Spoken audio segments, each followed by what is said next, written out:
Va ora in onda Liberamente, variazioni e scorribande con Giovanni Sallusti. Eccomi qua. Sono venuto a vedere lo strano effetto che fa la mia faccia nei vostri occhi e quanta gente ci sta. E bentornati a Liberamente, variazioni e scorribande qui su Radio Libertà. Allora, dal Consiglio dei Ministri odierni è uscita una buona notizia sull'oggi, ovvero l'atteso e necessario provvedimento sull'emergenza bollette, 1,8 miliardi per le famiglie, 1,2 miliardi per le imprese. Le famiglie più in difficoltà arriveranno a usufruire di un bonus complessivo di 500 euro mensili. Era una cosa appunto attesa, invocata direi dal paese reale, su cui il governo ha mantenuto l'impegno. E poi però c'è un'ottima notizia sul domani, sul futuro, sulla visione di paese di futuro che una nazione occidentale avanzata all'altezza di sé deve avere. Mi riferisco alla legge delega approvata appunto in Consiglio dei Ministri, che incardina il percorso verso lo sfruttamento dell'energia nucleare sicura, pulita, di ultima generazione, che è un passaggio epocale e che è anche la fine di un grande equivoco che negli ultimi tempi aveva assunto i connotati proprio della crociata ideologica. Quella crociata che unisce al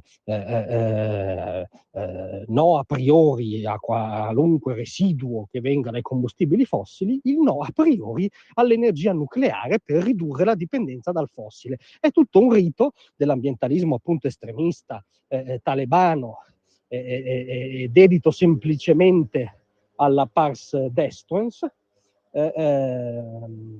che non apriva nessuna prospettiva di sviluppo, ma anzi apriva il declino e l'abisso economico.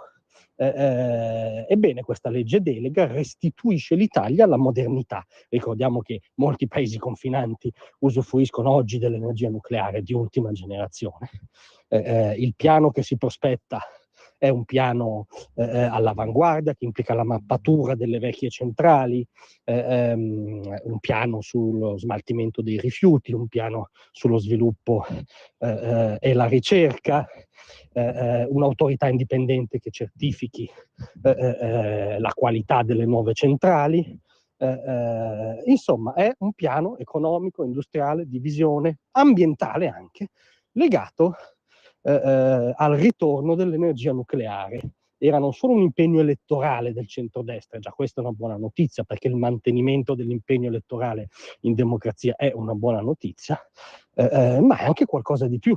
È una visione di modernità, di progresso autentico, non di progressismo ideologico, di visione alternativa alla sinistra contemporanea, e quindi è un segno di buon governo che speriamo ovviamente porti in fondo il percorso. Ma oggi registriamo l'ottima notizia, registriamo anche la fine culturale del gretinismo, cioè di questo di fondo passatempo ideologico di privilegiati che appunto si ritrovano a fare il venerdì la manifestazione contro il carbon fossile, il sabato quella contro il nucleare e la domenica vanno a pranzo sostanzialmente a casa di papi. Questa era un po' la grande scampagnata adolescenziale gretina, che mostra tutto il suo anacronismo.